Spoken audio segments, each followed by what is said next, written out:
Welcome to the English with Kirsty podcast from www.englishwithkirsty.com. Here I'll be sharing with you tips, information and other learning resources so that you can improve your business English.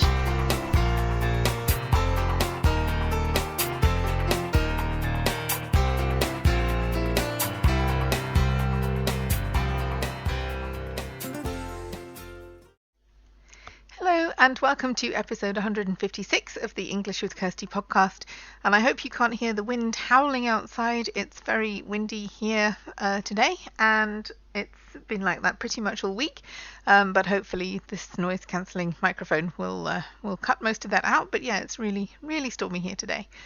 But I did want to get this podcast up, and I wanted to share something with you because it's something that I've been thinking about as a learner, and I think it will help people who are interested in learning languages, but also learning anything really, because I think it's a mistake that we can often make whereby we think we have to understand everything or nearly everything to be succeeding and to be doing well and to be making progress with what we're trying to learn. However, sometimes that isn't the case, and I'm going to explain why now. And I think it's true. If you're trying to translate a text, for example, if you're doing something like that, then you do need to pretty much understand every single word so that you can translate it. And if you are learning for a test, for example, then it's good to understand all of the course material, because if you don't bother with one section and then you get an exam question on that section, then you have a problem, don't you? Because you didn't bother to learn it. Or if you didn't understand it and thought, oh, maybe that won't come up in the test, and it does, then again you have a problem. But I'm talking more about the kind of learning that we do in our free time, just to supplement what we're learning in a course, or because we're learning something on our own in our free time just to improve our skills. Then you don't have to understand absolutely everything in order to learn something. So I really want to make that distinction here. I'm not saying if you're doing a course you don't have to understand everything, because really you do, because you don't know what will be in the exam, and you may not be able to do your work to the best of your ability if you don't understand everything. But I'm talking more about when you're reading and listening to things on your own, or you're going out and finding situations where you can practice your language skills. You don't necessarily need to understand absolutely everything to learn something and to have a really good educational experience, or to get value from the situation. And so the first thing that made me think about this was I was out with my partner and a friend, and they were talking about something that I'm learning about, but I'm certainly no expert, and they both know a lot more than I do. But I was just listening. It depends what people are talking about. If people are talking about something that I think is really boring, I won't listen. But if I think that I can learn from them, then I do. And so I was just sitting there listening to them, not contributing because I didn't have anything of value to add. And I didn't want to keep asking questions because, they should be allowed to have a conversation without me asking questions all the time. But I found that I firstly understood more than I thought I would. And secondly, I could ask questions later. I had questions about what was being discussed, but also I learned things as well without it necessarily being somebody telling me something. You can listen to other people who know more than you, and you can learn from them. And I think that's one of the things as learners we often don't do. We just think, I need to understand everything. I need to go to maybe YouTube videos for learners, and they're great too. You can learn a lot from content that is aimed specifically at people who want to learn. That's a great resource, and I tell my students to go and find stuff like that as well.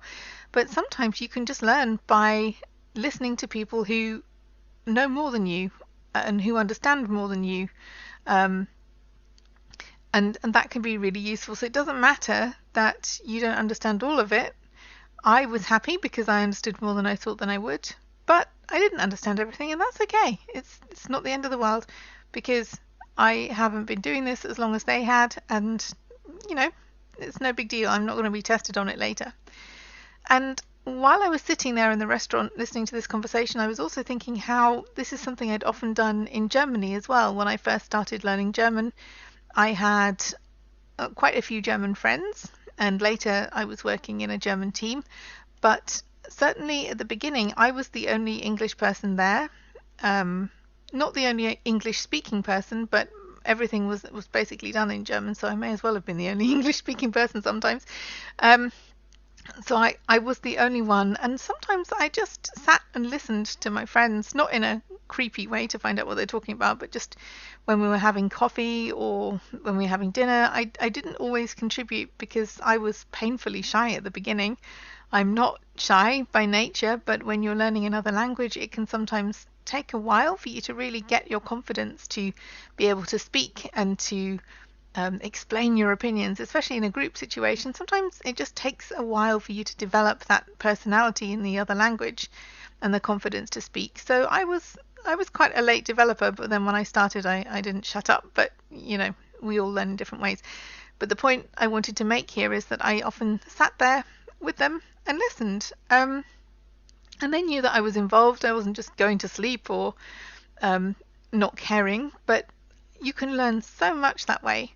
And I did, just seeing how people interacted, seeing the kind of language they used when they were having a discussion, seeing how they related to one another, learning vocabulary that I hadn't heard of before, but most of the time I could follow what was happening because I understood most of what was going on, and if there were some extra words or extra phrases that I hadn't heard before, I could look them up later, but a lot of the time I could work out what was being said.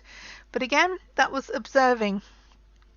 And I think a lot of the time it depends what kind of personality you are. If you are somebody that will kind of watch or listen and observe, and that helps you to learn, then this kind of thing is good for you. Maybe if you're not, if you find that boring, then this tip won't be as good for you. But whether it's listening to other people, like I was in the restaurant or with my German friends, or whether it's reading information or watching information, I think we sometimes set the bar too high and expect that we understand everything, every single word, and that's a bit unrealistic. But also, if you are listening to material where you do understand every single word, maybe that material isn't challenging enough for you. So it's thinking about what do you want to get from the experience. Because I remember listening to some Turkish programs that were made by a Turkish radio broadcasting company. They were made for Turkish people, they weren't for learners. And I found them really interesting, but I didn't understand everything. I guess I understood about 70%, 65, 70%. And part of me could feel really sad about that because there's 30% that I didn't understand. But the other part of me was quite happy because 70% isn't bad for a for a learner. I could understand most of what they were talking about. It was interesting to me, so it kept my attention. But I think this was about the right level for me at that time, because it wasn't super easy, but it wasn't so difficult that I lost the will to learn. Because I remember I did, when I was quite a beginner learning Turkish, I put the news on and I really didn't understand anything. So if it gets to that you only understand every 10th word or something, then that's not a particularly good exercise, because you feel disappointed and you think, I'll never be able to do this. So that's not good. That was too difficult. But if you get something where you can understand most of it, then sometimes that's enough for that kind of activity where you are learning. And just learning, you're not going to be tested on it. It's just to see how much you can understand and to add to your vocabulary. So I think when people are looking for things to watch or listen, sometimes they feel that they aren't going to learn from them unless they understand absolutely everything. And I just wanted to say this week that that's not true. I learned so much from reading novel after novel. I belong to a German library. I still do, but I started my membership there when I was 15 or 16. And so I really enjoyed reading, and I got so many German books from this library. And I know that part of the reason why I was able to develop my vocabulary in German is because I read all these books. And I know that for everybody, for some people, that would just seem like an awful idea, than having to read loads and loads of books. It only really works if you enjoy reading, as I did. But I didn't understand every single word in those books. I understood most of it because otherwise I wouldn't be able to enjoy the books. But again, 80-90%, I guess I understood more of the books than of the Turkish radio program. But if you can find books that are at the level where there's, still some things to learn, but enough to make it an enjoyable experience, then that is good for you. That is good learning practice. So I just wanted to make this point because I think sometimes we can be too hard on ourselves. We can think that it's our fault that we don't understand everything. We can think that we're not ready for this content yet, or I couldn't watch that, or I couldn't read that, or I couldn't listen to that because we're not at the stage where we understand everything. So we think it's not ready. We're not ready for it yet, and often we are. And just to really observe and see what's going on around you. If you are with groups of people who speak another language, you don't always have to be the center of attention, and some people find it harder not to be the center of attention than others.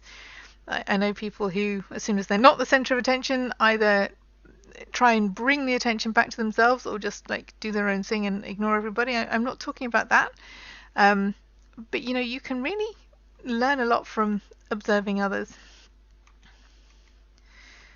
So I think it's kind of the same with our native language as well. Sometimes if you're on holiday and you want something really relaxing to read, the kind of book that you might read on a beach, for example, or just, lazing around in the sun, we sometimes choose really easy books. They don't challenge us, but they're fun sometimes. It's quite comforting. If you've had a long, busy week, you just want something that you don't have to think about too much. Or you could find another book that is more challenging. It really makes you think. You maybe can't read it as quickly because you have to take in the information, and maybe you have to reread part of it or to make sure you've understood, or maybe there are lots of characters and you need to keep track of who they are. So even then, in your native language, where there's no issue with understanding necessarily, we learn different amounts from different types of books, and different books challenge us. And it's the same with learning another language. If you choose things that are completely at your level and you understand everything, then it's not making you work, and that's fine to do if you just want to relax and listen to some English or read some English. But if you want to go that step further, then go out of your comfort zone and find something that's a bit more difficult, because you'll probably learn a lot more vocabulary that way, and you'll realize, as I did with my friends, that you do understand more than you think. Because sometimes I think we can underestimate ourselves and think, oh, I won't understand that. And maybe you will.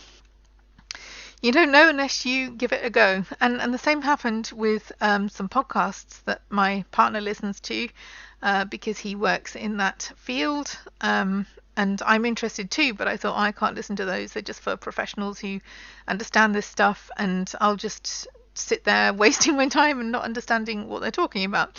But then I thought, actually, maybe not. Maybe I should give it a go before I completely dismiss this idea, because I could learn something from these podcasts. And I downloaded some, and again, I understood more than I thought I would. Yeah, there is some technical stuff that I didn't understand, and I can either look that up if I care enough about it, or just let it pass me by if it's not something that I think is that important. But again, giving it a go showed me that actually, no, these aren't completely over my head. I can understand some of this, and sometimes we just need to give things a go.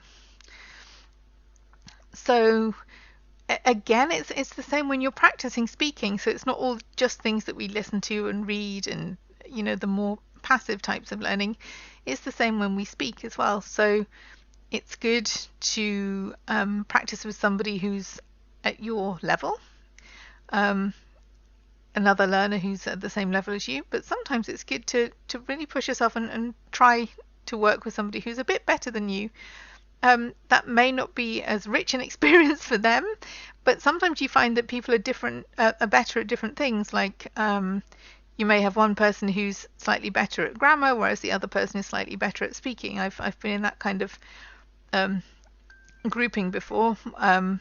So whilst I'm saying it's good to be working with someone who's a bit better than you, it has to be equal value for them. So if you're not offering the same value in language skills, then you need to offer them something else. But in terms of a language tandem, it is good to challenge yourself a bit sometimes. And just learn from others who know more than you, because the other mistake I think we make is thinking that people who know more than us are the competition. Like, oh, I'll never be as good as them, or I'm not going to show them that I'm not as good as them. But sometimes people are willing to help, and you can learn a lot from people who've just been doing something longer than you have. Because it's good that some people know more than you, otherwise you'd have nothing to aspire to. And we're all learning something. Somebody might know more than you about English, but they're learning something else probably. So don't limit yourself. Read things that were meant for native speakers. Push your boundaries. Observe the world around you. Listen to people that have got something to say that you can learn from. And find things that will help you in your profession if you're learning English for work. Find things that are written for native speakers who work in that profession, and learn from them. You may not understand everything, that's okay. But don't limit your opportunities to learn by thinking, I only want to learn from things that are at my level at the moment. Okay, I hope that was helpful. I just wanted to, it's not a specific tip, it's not teaching you something specific about English, but I think sometimes the learning tips can also help because we get ideas in our heads about how we should do things or what we should be doing, and sometimes I think it's good to challenge those assumptions that we make, like I did with the podcasts. I'm glad I thought, okay, if this is a load of rubbish, it's not rubbish, but if this is completely irrelevant to me, I will delete it. I haven't lost anything. But as it is, I've kept my subscription to that podcast feed because actually I did enjoy it. So you never know till you try. So with that, I hope you have a good week and have fun learning English or whatever else you're trying to learn, because I don't think we should ever stop learning.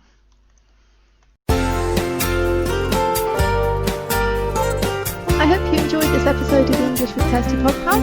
If you have any questions or comments, my email address is kirsty@englishwithkirsty.com, or you can go to www.englishwithkirsty.com/podcast, where you'll find information about the individual episodes.